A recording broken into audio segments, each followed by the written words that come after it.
What's up, guys? All right, for the game, Ricky Purcell will be out. Brock Purdy questionable. D. Winters questionable. Tatum Bethune questionable. Ben Barch questionable. Alfred Collins questionable. Kalia Davis questionable. Keon White questionable. Go ahead. As far as Ricky goes, we see him sprinting on the side of the field and shooting jumpers in the locker room. Doesn't mean he can play football, but he looks healthy, and yet he can't practice. Can you sort of shed light on what we're not seeing? Yeah, you can't play football. You can shoot hoops, as you said, which so can any of us in here. And he can run and hit certain speeds, but he hasn't been able to hit his normal speeds that would allow him to come back. So we don't let people come back until they can hit their normal speeds before they got hurt or makes them susceptible to injury again. So we're just waiting until he hits those markers. You said Brock wasn't all that close to being active last week. But where is he this week in that, and will it be Mack again starting? Yeah, it'll be Mack again starting. Haven't decided whether to make him active or not, but he's further along this week than last week.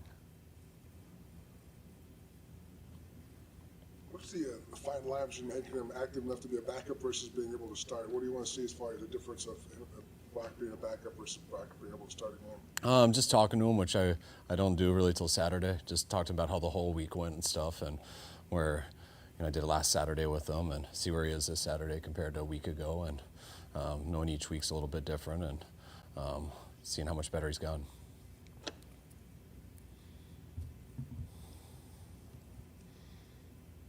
Bryce Huff's good to go? Bryce, good to go. Obviously, how much is he needed on that pass rush right now with everybody down? Yeah, huge need. Bryce has had a hell of a year. Probably had his best game, his last one versus Atlanta. We've only lost, and then we've lost a couple guys since then too. So getting him back was huge, regardless. But especially after losing some guys, that's that much more important. Collins, White, and Davis. Those all happen in practice. Yes. Yeah. Get through that practice then. It was difficult. Yeah, losing them all right at the beginning of practice. Just made it tougher. We slowed some things down and just changed the reps up a little bit. Coach, with how much success you had against the Rams last time, how much of that game plan do you think you're going to use, knowing that you guys always kind of change yeah, I mean, game plans always change, but as always with these guys and us, both sides, I think we're over surprising each other. I don't think we surprised them in anything last game, and vice versa. So it's just about running plays that kind of we're all expecting a little bit, and just seeing who plays better football when it's all said and done.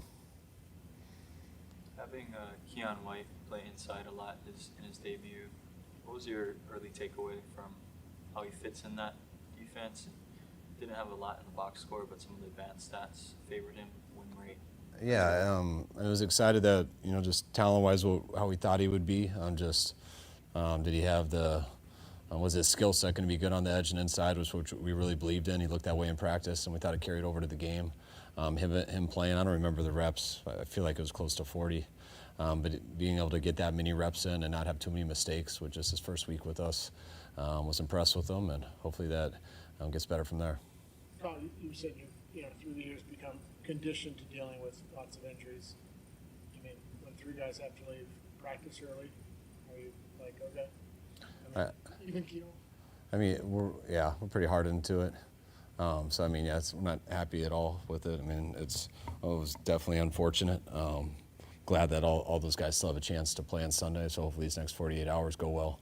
But it's never a good feeling when three leave like that. When you get off and they still have a chance. Makes you feel better, and hopefully we'll have some better luck on that by Sunday. This question, what's the plan for Barch? Like, did he get through the week okay? Yeah, he got through the week. Expect him to be activated and back up. So he should be in uniform Sunday.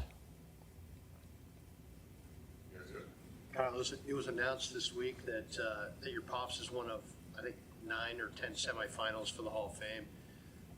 What would that mean to him? What would that mean to you if he ever got that nod? I think it'd mean a lot. It's definitely someone who I definitely think deserves to be in there. I think that's not even in question. I know there's a lot of other guys who deserve that also. So I do believe it's a matter of time, hopefully sooner than later. But yeah, it would mean a lot. Does he talk about it at all? Do you guys talk about that as an achievement, as a goal, or is that secondary to him? I mean, I think our family talks about it a lot. He doesn't. He doesn't act like it's that big of a deal, but I think we all know that's wrong. We know it's a big deal, so obviously it is. But that's not something he dwells on too much, but he has all of us to do that for him. Between the 3 guys that were added to the injury report after Thursday's practice, Davis, White, and Collins, Alfred didn't look like he was good to go today. Is he further back in terms of what he had to go through yesterday? He's further back in that I think everyone else was limited today, and he didn't practice. So a little farther back in that way.